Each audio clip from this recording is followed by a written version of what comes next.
En América hay una realidad innegable, y es que en el continente existen dos mundos completamente diferentes. Por un lado están dos de los países más ricos del mundo, que son Canadá y Estados Unidos, y por el otro está Latinoamérica, formada por diversos países en vías de desarrollo o directamente subdesarrollados, en los que la pobreza y la delincuencia campan a sus anchas. ¿Pero por qué? ¿Qué ha originado que tenga lugar esta gran diferencia entre los dos países del norte y el resto? ¿Por qué se mantiene esta desigualdad en la actualidad? ¿Tiene Latinoamérica un futuro esperanzador? Pues poneros cómodos que ahora mismo os lo cuento. Lo primero que hay que decir es que Latinoamérica no es un territorio homogéneo y que durante el vídeo voy a dar ideas generales que afectan a la mayor parte de sus países, pero no todas las ideas aplican a todos los países por igual. No obstante, nos vamos a ir muy atrás en el tiempo para ver el origen de la pobreza en Latinoamérica, concretamente a la época imperial. Los españoles y los portugueses fueron las primeras potencias europeas en establecerse a golpe de espada y mosquete en el continente americano. Curiosamente, los españoles fueron tomando todo el continente, sin embargo se detuvieron en Florida. ¿Por qué? Bueno, más que nada porque empezaba a hacer más frío y básicamente porque no encontraban nada que les invitase a quedarse, mientras que en el resto de territorios americanos había oro, plata, tierras fértiles, un clima de ensueño, mucha mayor población indígena, que para los españoles les venía muy bien por ser mano de obra barata. En fin, que para qué iban a molestarse en tomar tierras que no tenían nada si donde estaban lo tenían todo. Pues bueno, este pasotismo español lo aprovechó Inglaterra, que estableció 13 colonias en lo que hoy en día es la costa este de Estados Unidos. También franceses, alemanes y holandeses establecieron pequeñas colonias en la zona. El caso es que para los españoles fue muy fácil replicar las instituciones europeas en suelo americano, y enseguida se creó una élite que basaba su riqueza y su prosperidad en ganarse el favor del rey de turno.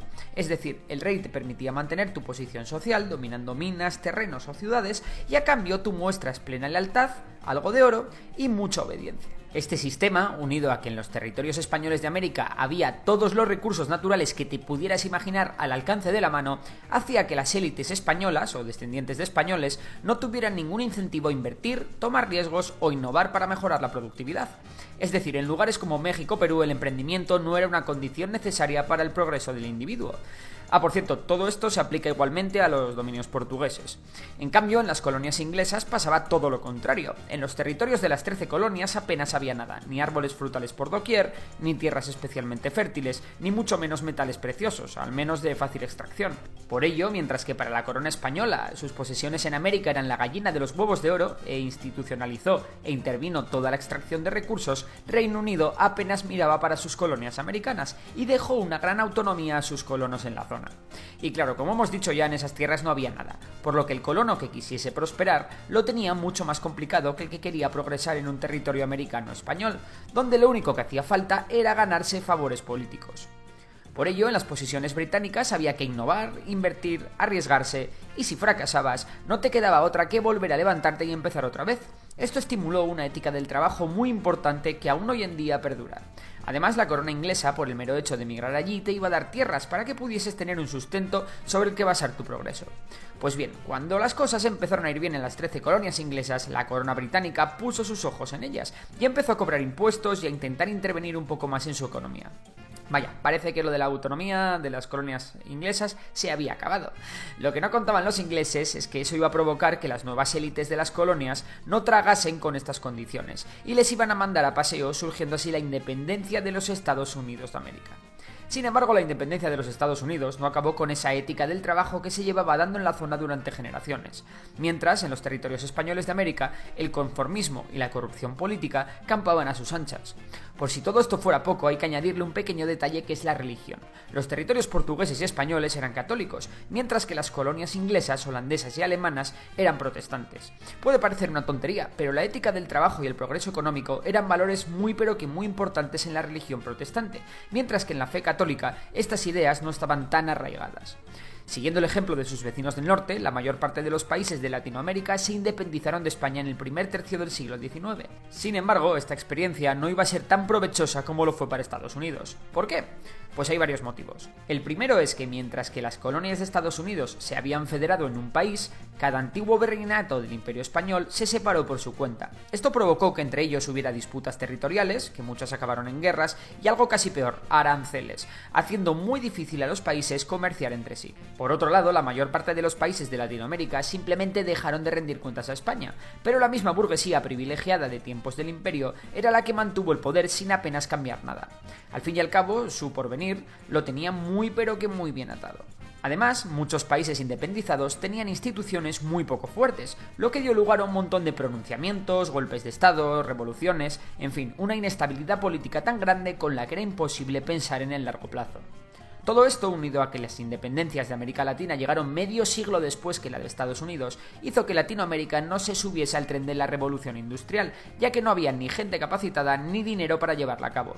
Un tren que Estados Unidos aprovechó, y de qué manera, convirtiéndose en una de las potencias industriales mundiales. Y sí, quien aprovechó la revolución industrial del siglo XIX fueron aquellos países que luego tuvieron economías prósperas en el siglo XX. Otro factor importante que marcó el desarrollo de Estados Unidos y Canadá, y no el de Latinoamérica, es el crecimiento de la población. En 1820 Latinoamérica tenía el doble de población que Estados Unidos y Canadá. Sin embargo, en el 1900 Estados Unidos había multiplicado por 7 su población, y era un 30% mayor que la de Latinoamérica. Esto es algo muy importante, ya que Estados Unidos adquirió una gran masa obrera para desarrollar aún más su industria. Con la llegada del siglo XX, Estados Unidos siguió creciendo como la espuma. Tanto es así que tras la Segunda Guerra Mundial se convirtió en la indiscutible potencia mundial. Curiosamente, el principio del siglo XX fue una época relativamente buena para Latinoamérica, que vio cómo sus estados se asentaron y comenzaron a sacar provecho a sus ingentes recursos naturales. La falta de educación y alfabetización que hasta ahora había lastrado mucho el desarrollo de la región se comenzó a corregir en un proceso que no terminaría hasta finales de siglo. La gran noticia para América Latina fue que las guerras mundiales no pasaron por Latinoamérica, e incluso muchos europeos emigraron allí en busca de fortuna y con un importante espíritu emprendedor. También en esta época la región empezó a despegar demográficamente hablando. Es cierto que la corrupción nunca dejó de ser una lacra en la mayor parte de los países de la región, pero al menos todo apuntaba a que la región podía desarrollarse de una vez por todas y empezar a mirar de tú a sus vecinos del norte. Sin embargo, tras la Segunda Guerra Mundial llegó la Guerra Fría, que enfrentó mundialmente a dos bloques, el capitalista y el comunista. Las ideas socialistas calaron muy hondo en muchos países de Latinoamérica, donde se produjo una nueva ola de inestabilidad con diversos golpes de estado, revueltas y revoluciones. En fin, ¿qué os voy a contar que no sepáis? Esto trajo consigo una serie de gobiernos autoritarios y regímenes militares a lo largo de todo el continente, hasta el fin de la Guerra Fría, que culminó con la disolución de la Unión Soviética en 1991. El problema de estos regímenes es que tenían dos grandes denominadores comunes. Por un lado la corrupción y por otro un fuerte intervencionismo estatal. Es decir, el Estado era dueño y señor de todas las grandes industrias que daban dinero. Que el Estado tenga un fuerte control de la economía no tiene por qué ser malo por sí mismo, siempre y cuando el gobierno sea bueno y capaz. Pero si los que te gobiernan son un puñado de militares corruptos, la cosa cambia. Y así funcionaban, a golpe de expropiación, de leyes que favorecían intereses personales, de sobornos, de enchufismos, en fin, de todo tipo de ineficiencias que lastraron el porvenir latinoamericano. Y es que pasaba lo que siempre pasa cuando no hay una democracia y un Estado de Derecho sólido. ¿Quién va a invertir en montar nuevas industrias y en I+D si el día de mañana puede venir el régimen de turno y expropiarte o chantajearte con una ley para que sobornes a los altos cargos? Además, algunos países han cometido en diversas fases la imprudencia de imprimir dinero sin control, por no hablar de que aún hoy en día ni se sueña con una moneda común en América Latina, como sí que casi desde un principio acordaron los diferentes estados que formaron los Estados Unidos de América. Todo esto trajo olas de pobreza a muchos países en los que la delincuencia empezó a crecer como la espuma, sin que nada ni nadie pudiese evitarlo. Una delincuencia que aún hoy en día causa verdaderos estragos en la mayor parte de los países latinoamericanos. No fue hasta los años 90 cuando los países latinoamericanos empezaron a cooperar constituyendo bloques político-económicos, tales como Mercosur en 1991, la Comunidad Andina en el 96, UNASUR en 2006, la CELAC en 2010 o la Alianza del Pacífico en 2011. Sin embargo, la tendencia actual del continente no está clara, ya que existen países con sistemas muy distintos e incluso países muy inestables en los que las políticas económicas se cambian radicalmente según cuál sea el gobierno que esté en el poder, lo que hace muy difícil los planes a largo plazo y también el análisis general a futuro de la región. Lo que sí podemos hacer es dar las claves para que la región continúe su desarrollo en los próximos años. La primera clave es la estabilidad política y el triunfo de la democracia. Recientemente hemos visto problemas sociales en muchos países como Venezuela, Colombia, Ecuador, Brasil, Chile, Bolivia o Perú, con grandes protestas en las calles y con actitudes muy autoritarias de algunos gobiernos. Y es que para crecer económicamente a América Latina le va a hacer falta estabilidad y democracia. Otra clave va a ser el aumento de la productividad. Tecnificar industrias o la digitalización de la economía son asignaturas pendientes de muchos sectores económicos latinoamericanos. Afortunadamente, Latinoamérica cuenta con su generación más preparada de la historia, con niveles de educación nunca vistos hasta ahora, por lo que tiene posibilidades para abordar con éxito esta tarea. Latinoamérica además debe integrarse y los países tienen que aumentar sus asociaciones y cooperaciones. Bajar aranceles y fomentar el comercio entre los propios países latinoamericanos es clave para el progreso de la región. También América Latina tiene que aprovechar las oportunidades que se le pongan por delante. Actualmente, las políticas monetarias expansivas que se están llevando a cabo en grandes economías mundiales pueden crear un escenario de inflación. En escenarios de inflación, las materias primas como el oro, azúcar, cacao o petróleo suelen subir de precio, por lo que la mayor parte de los países de América Latina se podrán beneficiar de este hecho. Diversificar su economía, invirtiendo bien estos beneficios, es clave para un crecimiento sano y definitivo de la economía latinoamericana. Y por último, es importante que Latinoamérica se aproveche de la lucha entre China y Estados Unidos para atraer a los países latinoamericanos a su zona de influencia.